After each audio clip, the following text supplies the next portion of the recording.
அனைவருக்கும் இந்நேர வணக்கம். சாதனையாளர்களின் சாதனை பயணங்கள் நிகழ்ச்சியின் வாயிலாக சந்திப்பதில் மற்றற்ற மகிழ்ச்சி. அந்த வகையிலே நாங்கள் சாதனையாளர்களின் சாதனை பயணங்கள் நிகழ்ச்சியில் நாங்கள் பல சாதனையாளர்களை நாங்கள் அறிமுகப்படுத்திக் கொண்டு வருகிறோம். அந்த வகையிலே எமது யூடியூப் சேனலை ஃபவுண்டேஷன் ஃபார் த பிளைண்ட் என்கின்ற யூடியூப் சேனலை நீங்கள் முதல் முறை பார்வையிடுவதாக இருந்தால் நீங்கள் ஒரு சப்ஸ்கிரைப் செய்து கொள்ளுங்கள். அதே நேரத்தில் பெல் பட்டனை கிளிக் செய்து இணையவர்களுக்கும் ஷேர் பண்ணி விடுங்க என்றதை நாங்கள் குறிக்கொண்டு சரி, இன்றைய தினம் எங்களுடைய நிகழ்ச்சியில் நாங்கள் யாரை எங்களோட இணைந்திருக்கிறார் அப்படின்னு சொல்லி பார்த்தீங்கன்னு சொன்னால் உங்களுடைய யோகராஜா அவர்கள் தான் எங்களோட இணைந்திருக்கிறார். வணக்கம் ஸ்ரீ யோகராஜா அவர்களே. வணக்கம். சொல்லுங்க, நீங்கள் யார் யார் குடும்பத்தில் வசிக்கிறீர்கள்? குடும்பத்தில் மனைவி, மகள் தேஜாஸ்வினி, மகன் ஒரு ஆள் இருக்கார் தம்சிகன், நான் 4 பேர் கொண்ட சிறிய குடும்பம்.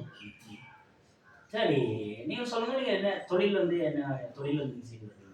சுய தொழிலாக பஸ்களிலே வியாபாரம் செய்வது, சோளப்பொறிமை செய்து வச்சிருக்கிறேன். அதில் எனது பிள்ளைகளின் உதவியுடன், எனக்கும் பார்வை குறைவு, பிள்ளைகளின் உதவியுடன் அந்த சோளப்பொறிகளை பொறித்து பேக்கிங் செய்து அதை அன்றாடம் பஸ்களிலே வியாபாரம் செய்து வருகின்றேன். சரி, இன்னும் குறிப்பிடுங்கள், உங்களுக்கு கண் பார்வை இப்பொழுது இல்லாமல் போகுது. கண் பார்வை சொன்னால், நான் படிக்கும் காலத்தில் எனக்கு பிளாக் போர்ட்டில் எழுத்து தெரியல. அப்போ எழுத்து தெரிய இருக்கும்போது அந்த நேரம் கண்ணாடி பாவித்து முன் வரிசையில் தான் பாடசாலையில் இருந்து அந்த எழுத்துக்களை பார்க்கிறேன். அப்படி ஓயில் மட்டும் எழுதும்போது எனக்கு புத்தகத்தில் எழுத்து கூட தெரியாத அளவுக்கு அந்த கண் ஆட முடிக்கிறது. கண் துடிக்கும், இல்லை கண் ரெண்டும் துடிச்சு கொண்டே இருக்கும். எதையும் ஃபோக்கஸாக பார்க்க முடியாது, கண் துடிச்சு கொண்டே இருக்கும். அதனால கண்ணாடி போட்டாலும் ஒரு சிறிய அளவு பார்வை தான் இருக்கும். அதோட என்னது பாடசாலை வாழ்க்கையை நான் 16 ஓயில் செஞ்சதோட முடிச்சு விட்டு பிறகு கொஞ்சம் கொஞ்சமாக காலம் போக 25 வயசு வரைக்கும் எனக்கு சைக்கிள் கூட நான் ஓடக்கூடிய வல்லமை இருந்தது. திருப்ப அது ஓட முடியாமல் சுயமாக தனியாக மட்டும் நடந்து செல்லக்கூடிய அளவில் இப்போ பார்வை இருக்கு. இப்பயும் ஒரு கருப்பு கண்ணாடி வைத்திருக்கேன். அந்த கருப்பு கண்ணாடியை போட்டால் மட்டும்தான் வெயிலில் நடக்கலாம், மற்றபடி வெயிலில் நடக்க முடியாது.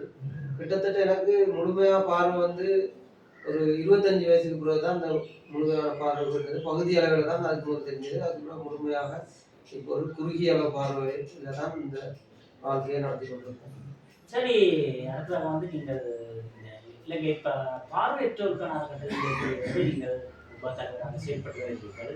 அந்த வகையை சொல்லுங்கள், நீங்கள் இந்த நிறுவனத்திலே எவ்வாறு இணைந்திருக்கிறீர்கள், நீங்கள் நிறுவனத்தில் எவ்வாறான திட்டங்களை செய்து வருகிறீர்கள்? நிறுவனம் அதாவது ஆரம்பிக்கப்பட்ட ஒரு குறுகிய காலம் 3 ஆண்டுகள் தான் இருக்கும். அந்த துவங்கப்பட்ட காலத்திலிருந்தே இந்த பதவியை வகித்து கொண்டிருக்கேன். நான் எனக்கு பிள்ளைகள கல்வி கொடுப்பனர்கள், மற்றது மாதாந்தம் ஒரு உணவு பொதி 5000 ரூபாய் உணவு பொதி கிடைக்கின்றது. மற்றும் ஏனையவர்களுக்கும் இவ்வாறான செயற்பாடுகள் இந்த அறக்கட்டளையால் தொடர்ந்து செய்யப்பட்டு கொண்டிருக்கின்றது. தற்பொழுது கிட்டத்தட்ட ஒரு 15 பேருக்கு மேலாக கல்வி கொடுப்பனர்கள் கொடுக்கப்பட்டு கொண்டிருக்கின்றது. மென்மேலும் எங்களை இந்த யூடியூப் பார்வையாளர்கள் பார்த்து மென்மேலும் எங்களை பார்வை குறைவற்ற அங்கத்தவர்களுக்கு உதவி செய்ய விரும்புபவர்கள் இருந்தால் இதுகளை பார்த்து அவர்களுக்கும் உதவிகள் செய்ய நீங்கள் முன் வரலாம் என்பதையும் நான் இதன் ஊடாக தெரிவித்துக் கொள்கிறேன். சரி, அடுத்ததாக நீங்கள் உங்களை சுயதொழில் செய்வது என்று சொல்கிறீர்கள்.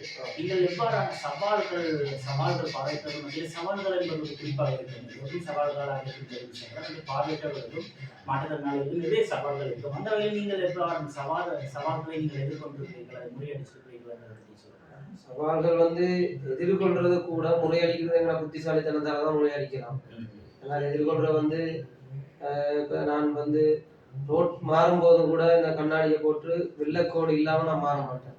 வெள்ளைக்கோட்டில் போய் நின்று சில வாகனங்கள் நின்று தம்பி போங்கன்னு சொல்லுவாங்க. ஏன்னா என்னைய பார்க்கும்போது யாருக்கும் தெரியாது பார்வை குறைவு உள்ளவன்றது பார்த்து யாரும் கண்டுபிடிக்க மாட்டாங்க. ஒரு நானும் ஒரு நல்லவன் தான் நினைப்பாங்க. நல்ல ஒரு ஆள் சுகதேகியான ஒரு ஆள் தான் நினைப்பாங்க. ஆனாலும் வந்து நான் நின்று வெள்ளக்கூடு மாறுறது ஒரு சவாலாக இருக்கும். அதில் வந்து யாருமே அது வந்து பார்த்து கொண்டிருக்கின்ற கூடுதலான அதாவது ஓட்டுநர்கள் இருப்பாங்க. ஓட்டுநர்கள் பார்க்கிறவர்கள் வந்து யாரா இருந்தாலும் வெள்ளக்கூட்டுல நின்று அவங்களோட வாகனத்தை நிறுத்தி அவையில மாற விட்டுட்டு நீங்க போறது வந்து மிகவும் உதவியா இருக்கும். ஏனென்றால் வந்து அந்த அந்த ரோட்டு மாறுற சவால் வந்து பெரிய சவாலா தான் இருக்கும். தொடர்ச்சியா வாகனங்கள் வந்து கொண்டே இருக்கும். ஒரு மாறத்தான் நிற்கிறாருன்னு சொல்லி கூட நின்று அவங்களோட வாகனத்தை நிறுத்தி எங்களை மாற விட மாட்டாங்க. அப்படியான சவால்கள் பெரிய சவால்கள். மற்றது வந்து தொழில் செய்கிற நேரத்துல வந்து கூடுதலாக வந்து எனக்கு வந்து காசுகளை வந்து கிட்ட எடுத்து பார்த்தா தான் தெரியும். அப்ப சிலர் வந்து இப்ப நான் கிட்டத்தட்ட 16 வருஷமா இந்த தொழிலை செய்யறபடியா கூடுதலாக இந்த பஸ்ஸுகளில் வந்து போறாங்களுக்கு எனக்கு தெரிஞ்சாக்கள் வந்து இது 500 ரூபாய் 100 ரூபான்னு சொல்லி தருவாங்க. சிலர் வந்து நான் கிட்ட எடுத்து பார்க்கும்போது அது வந்து கள்ள காசை என்ன பார்க்குறீங்கன்னு கேட்பாங்க. அந்த நேரத்துல வந்து நான் சொல்லுவேன், இல்லை எனக்கு பார்வை குறைவு, நான் கிட்ட எடுத்து பார்க்குறேன். அது தெரியாத நபர்களும் இருப்பார்கள். இவ்வாறான பல சவால்கள் தான் என்னால் எதிர்கொள்ளக்கூடியதாக இருக்கின்றது. அதை வந்து நானும் மிக துல்லியமாக என்னென்றால் நாங்கள் தொழில் செய்யும் போது நாங்கள் யாருமே கோவப்பட்டு தொழில் செய்யக்கூடாதுல்ல. நிச்சயம் கோவப்பட்டா எங்களுக்கு வந்து வியாபாரம் பண்றது குறைஞ்சு போயிடும். அதனால நான் மிகவும் பொறுமையாக தெரியாதவர்களுக்கு தெரியப்படுத்துவேன். அதுல இந்த பஸ்ஸுகள்ல மதுபாவனை செய்து கொண்டு வர்றாங்களால கொஞ்சம் பிறகு சொல்ல வரும். அவர்களை வந்து நான் வந்து கூடுதலாக கதைக்காம அவர்கள சொல்றதுக்கு எல்லாம் தலையாட்டி விட்டு நாம் சென்று விடுவோம். நிச்சயமாக யுவராஜ் அவர்களே, அடுத்ததாக வந்து இறுதியாக உங்களோட ஒரு கேள்வி கேட்க நான் ஆசைப்படுறேன். என்று சொன்னா, நீங்கள் வந்து இறுதியாக என்னுடைய மாற்றுத்திறனாளிகளுக்கு பார்வையற்றவர்களுக்கு வந்து சமூகத்துல நீங்க என்ன சொல்ல விரும்புறீங்க? பார்வையற்றவர்களுக்கும் ஏனையவர்களுக்கும் நீங்கள் பொதுவாக இந்த என்ன சொல்ல விரும்புகிறீர்கள் என்பதை பற்றி குறிப்பாக சொல்லுங்கள். மற்றது நீங்கள் இன்றைய தினம் இந்த நேர்காணல சந்தித்திருக்கிறீர்கள், அந்த வகையிலே இந்த நேர்காணல் உங்களுக்கு எப்படி இருந்தது என்பதை பற்றி சொல்லுங்கள். முதலில் வந்து சொல்றது என்னென்றால், புலி இழப்போரு வலுவிழப்பல்ல, அதுதான் முதல்ல சொல்லுவாங்க. அதாவது நாங்கள் மாற்றுத்திறனாளிகள் கண் மற்றும் கால் குறைபாடு உள்ளவர்கள் வந்து இயலாதுன்ற ஒரு தன்மையை வந்து நீங்க உங்களை மனதிலிருந்து எடுத்துருங்க. இயலாது அப்படின்ற ஒரு தன்மையை மனதிலிருந்து எடுத்துருங்க. என்னாலும் முடியும்ன்றதை வந்து மனதில் நிறுத்தி எந்த ஒரு வேலையினாலும் செய்யுங்க, முயற்சி செய்து செய்யுங்க, செய்ய முடியும். என்னால எதுவும் செய்ய முடியும். கையில் எனக்கு தொழில் செய்ய இயலாது, கையால் இல்லாட்டி எனக்கு தொழில் செய்ய இயலாது, கண் பார்வை இல்ல தொழில் செய்ய இயலாது, இவ்வாறான வந்து ஒரு தாழ்வு மனப்பான்மை இல்லாம என்னாலும் முடியும் என்ற ஒரு மனதில் நிறுத்தி நாங்களும் மற்றவரை போல வாழலாம் என்று மாற்றுத்திறனாளிகள் வலுவிழந்தவர்கள் வந்து அதை மனதில் கொண்டு மற்ற வந்து ஏனைய சமூகங்கள் பண்பாறு உள்ளவர்கள் பால்கையை உள்ளவர்கள் வந்து இந்த வாகனங்களிலோ ஒரு பொது இடங்களிலோ அவர்களை கண்டா அவர்களுக்கு கொஞ்சம் ஒரு முன்னுரிமையை கொடுத்து அவர்களுக்கு வந்து என்ன தேவைன்றதை வந்து கொஞ்சம் சிந்திச்சு கேளுங்க. அச்சப்படாதீங்க, கேளுங்க. அவர் என்ன நினைப்பாருன்னு கேட்டு பாதையை மாறுறதா இருந்தாலும் ஒரு வாகனத்துல வந்து பஸ்ல இருந்தாலும் இடத்தை கொடுங்க. மற்றது வந்து ஏனைய பொது போக்குவரத்துகளை வந்து செல்லுறேன். ஏன்னா நான் வந்து பொது போக்குவரத்துல வந்து இப்ப வியாபாரம் செய்யறபடியா கூடுதலான பேரை கண்டிருக்கேன். இந்த குழந்தை பிள்ளையோட வாராக்கள், கால் கை இயலாதாக்கள், கைகளை பெண்டேஜ் போட்டு வாராக்கள் கூட எழுந்து நின்று ஒரு ஆசனத்தை கொடுக்க மாட்டாங்க. மற்றது வந்து மத குருபாருக்குன்னு ஒதுக்கப்பட்ட இடத்துல வந்து மத பெண்களோ ஆண்களோ யாரோ இருப்பாங்க. ஆனா அந்த சிஸ்டர்ஸாக்கள் வருவாங்க, அவர்களுக்கு கூட இடம் கொடுக்க மாட்டாங்க. ஒரு மத குரு வந்தாலும் இயலாதாக்கள் வந்தா கூட இடம் கொடுக்க மாட்டாங்க. பின்னால போய் இருங்கன்னு அவங்களுக்கு சொல்லுவாங்க. அவ்வாறான வசனங்களை வந்து புரிய வைக்காதீங்க. நீங்க மதகுருமார் டிரைவர் சீட்டுக்கு பின்னுக்குள்ள ஆசனம் வந்து மதகுருமாருக்கு ஒதுக்கப்பட்டது.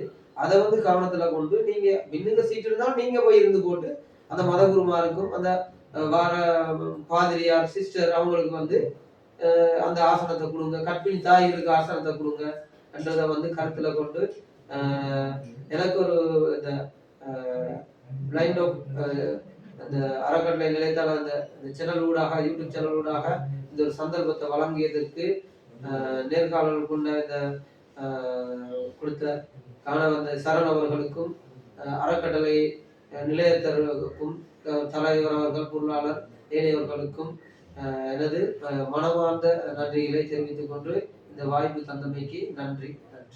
நன்றி. உண்மையிலேயே அருமையாக நீங்கள் பேசியிருந்தீர்கள். நாங்கள் நேரம் நீங்களும் தொடர்ச்சியாக பார்த்து கொண்டிருப்பீங்க நேர்களே. இதோடு நாங்களும் நிகழ்ச்சியிலிருந்து விடைபெற்று செல்ல போகிறோம். திரும்பவும் நாங்கள் ஒரு விஷயம்தான், நீங்கள் எங்களுடைய சேனலை சப்ஸ்கிரைப் பண்ணுங்க. பெல் பட்டனை கிளிக் பண்ணுவதன் மூலம் நாங்கள் போடுகின்ற ஒவ்வொரு விஷயங்களும் நோட்டிஃபிகேஷனாக வந்து கொண்டே இருக்கும். ஏனையவர்களுக்கும் ஷேர் பண்ணுங்க என்றதை நேரத்தில் கூறிக்கொண்டு, இந்த நேரத்திலே தொழில்நுட்பம்